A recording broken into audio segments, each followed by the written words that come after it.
ये घटना मेरे साथ घटी थी और कुछ दिनों पहले मैंने इस घटना को ऑनलाइन सबके साथ शेयर किया।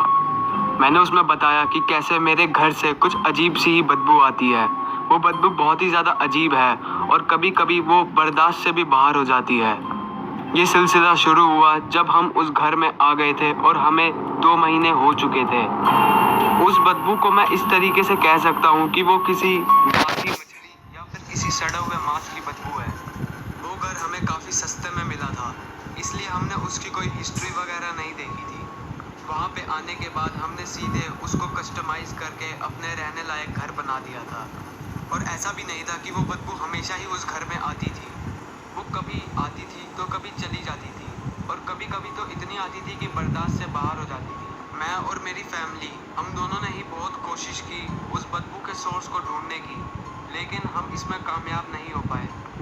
एक बार जब मैं उस बदबू का सोर्स ढूंढ रहा था तो सबसे ज़्यादा बदबू मेरे कर्टन्स में से आ रही थी, या फिर मैं कह सकता हूँ मेरे कर्टन पे पीछे वाली दीवार से वो बदबू आ रही थी। हमने उस कर्टन को काफ़ी अच्छे से धोया और उसके बाद हम बेफिक्र हो गए। लेकिन अगले दिन रात को जब भी मैं अपने बेड पे सोने के लिए आया तब मैंने देखा कि मेरे बेड से वही बदबू आ रही थी।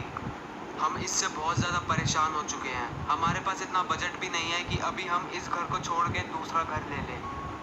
मैं इसे ऑनलाइन इसलिए शेयर कर रहा हूँ ताकि लोग मुझे बता सकें कि आखिर ये सब है क्या। तो प्लीज़ अगर किसी को भी इस बारे में कुछ भी पता है तो वो मुझे ज़रूर बताए।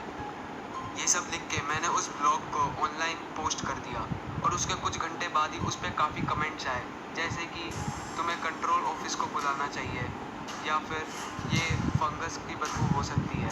लेकिन एक कमेंट ऐसा था जिसने मेरे आई को कैच किया। उसमें लिखा था कि ऐसा जैसे कि मूवीज़ में होता है, ये कहीं वैसा तो नहीं। मूवीज़ में अक्सर दिखाया जाता है कि दीवार के पीछे कोई तो लाश होती है जिससे पूरी बदबू आ रही होती है।